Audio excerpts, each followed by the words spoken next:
What's up, guys? Hayden is back today with another Pokemon X and Y Wi-Fi battle. Now, if you may have noticed, this is something a little different. This is a multi-battle. There were a couple of guys asking for one more person to do a multi-battle, and I was like, you know what, this might be something cool for my channel. Considering that VGCs in certain areas are starting soon. If you live anywhere in Indiana, I'm afraid I haven't seen anything on VGCs yet.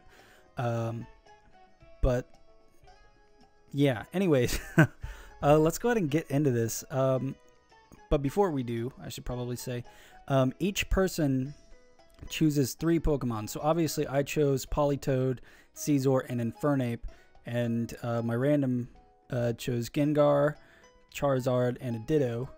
And on the other team, K-Man chose Salamence, Tyranitar, and Rhyperior, and Thokkel chose his what the fuck is that thing called? Whatever. Girder's Evolution. Can't think of the name. Conkeldurr, there we go. Milotic and Hydreigon.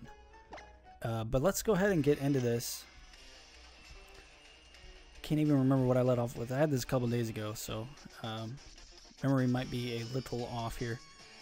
Thokkel and K-Man are going to lead off with Rhyperior and his shiny, I should mention, shiny Hydreigon. That's probably the Japanese event Hydreigon from 5th gen, I would assume. But I'm going to lead off with Polypube, and my partner's going to lead off with, I do believe it's a shiny Gengar, but I can't remember. Hydreigon is definitely just going to go straight for the Dark Pulse on the Gengar. This is probably a modest Gengar, because I believe that the Gengar should have outsped that if it were timid max speed. But I'm going to go ahead and go straight for the Scald, just in case somehow his Rhyperior were to live a Rain Boosted Scald. They could at least get a burn.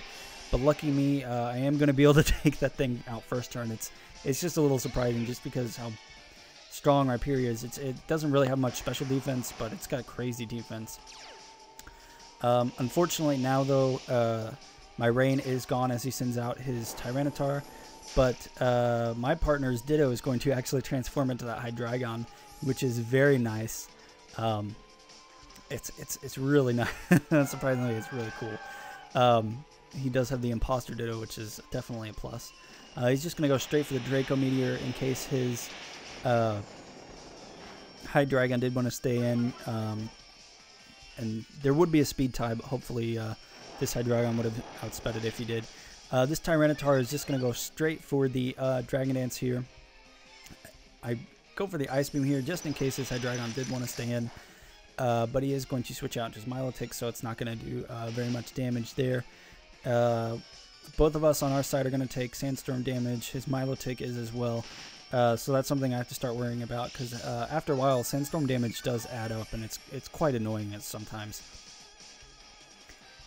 He's going to go for another Draco Meteor. Unfortunately, he misses that one. That dragon, or the Tyranitar over there, is going to go straight for the Stone Edge, and surprisingly, it kills me. So I would assume that that is a max attack, max speed Tyranitar, and after being +1, that is probably most definitely going to be able to take me out. That's surprising though. I thought that my Politoed would have definitely lived, so I was quite shocked when that happened. His Milotic did end up using Rest on that side. I was kind of expecting a Chesto Berry over Leftovers, just because it's a Rest set.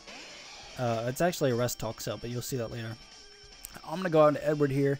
Definitely gonna Mega Evolve just right away, just so I have that bulk and that power, all that power. I'm just gonna go straight for the Bullet Punch on this T-Tar, so then know that I outspeed it. I didn't want to take the chance of going for the U-turn, just in case for whatever reason his Tyranitar did have the Fire Blast, because that was a thing at one point if you're just now getting into Pokemon. This Hydreigon is starting to lose its effectiveness after 2 Draco Meteors. Unfortunately, I am going to take a little bit of damage from this Earthquake, but it's not too big of a problem as I do have the Roost. I will be able to Roost that off later. And here's where you're going to see that Milotic's Sleep Talk here. I believe Sleep Talk hits random opponents in multi-battles, but I'm not 100% sure on that. I was fearing the Scald, but thank God he got the Ice Beam that turn, so it's definitely a plus there. His Tyranitar is getting kind of weak. He's going to get a little bit of HP back with the Leftovers, but I ain't even worried. I ain't worried about nothing, let me tell you. This Dilto, oh, I just now realized that this thing is supposed to be nicknamed Dildo. But now my partner's going to go out into the shiny Charizard, the one of the most beloved Pokemon of Pokemon itself is the shiny Charizard, the Nigazard, as most people would say. And I'm sorry, I don't mean to offend anyone. Yes, I am white and I just said nigga, but sue me. Now here is where he is going to manage to get off the Scald, and it's going to do quite a bit of damage as he does get a crit, but lucky for me, he does not get the burn, and I do believe I am going to be able to roost that off next turn if I'm not mistaken.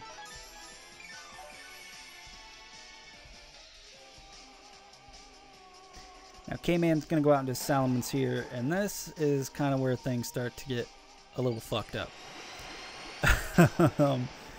He's going to go ahead and Mega Evolve into Charizard Y, which looks spectacular shiny. It really, really does. So now there is definitely going to be Drought up. His Charizard is going to go straight for the Solar Beam on that Milotic just to take it out, because we definitely don't want that thing sticking around. And I do believe I rest on this turn, but I'm not 100% sure. Rest? I mean roost. He's going to go straight for the Hydro Pump on his Charizard, but unfortunately for him, the sun is up, so it's not going to be able to do too much damage, as damage is halved in the rain. So that's definitely a plus. So I was kind of thinking that his Salamence wouldn't have the Fire Blast at this point. I was pretty confident that he would have went for that first turn. He's going to go for the Dark Pulse on that Charizard there just to try and take it out. Charizard over here is going to go straight for the Dragon Pulse on this Hydreigon. Do quite a bit of damage, considering that it's not stab. And then, of course, the Fire Blast on Edward Scissorhands. He only got to cut up one person, which is quite sad. I would have liked to cut more people, because cutting people is fun. You should try it. In Pokemon, not in real life. But now I'm going to go out into my Infernape. Just going to go straight for the Mach Punch on that Hydreigon just to take it out, as Mach Punch is stab, and his Hydreigon resisted. And here's where I kind of get fucked over. His Salamence does have the Earthquake, so unfortunately I am out of the match at this point. And his Salamence is going to have 2 Moxie boosts right now, so I'm starting to fear this Hydreigon. But lucky for me, this Dragon Pulse is going to kill as he gets a crit, so it's definitely very, very nice crit hacks on here. But now he is going to go out into his Conch Elder. He's just going to go straight for the Mach Punch. His Charizard does resist it, and he lives with 1 HP. He's going to be able to get off the Sun Boosted Stabbed Flamethrower, get the burn damage. Or no, it's a Flame Orb. That's what I was confused. I thought he got burned from the Flamethrower during this battle. And I was like, why the hell didn't he take burn damage that first turn? But fortunately it was a Burn Orb, or a Flame Orb, and he is going to fall to burn damage on this next turn. And we still had the dildo left over from the previous, not previous battle, but you know what I mean, the previous turns. So we won 1-0.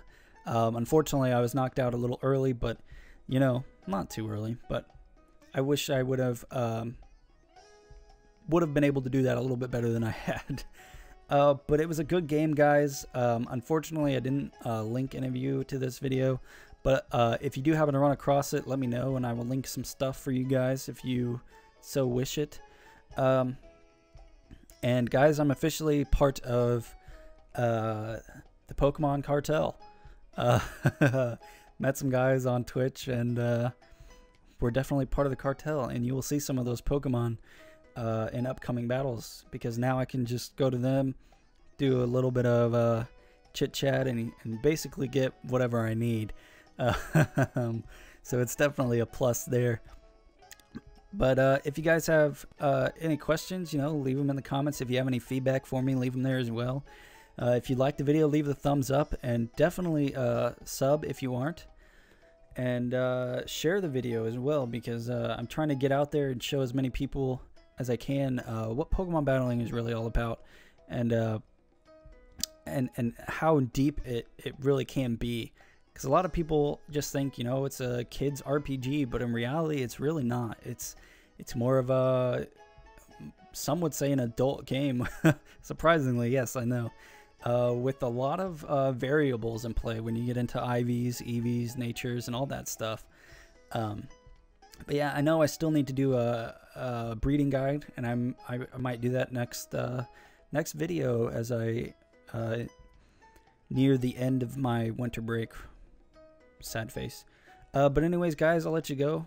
I hope you enjoyed today's multi-battle, and we'll see you next time. Peace out.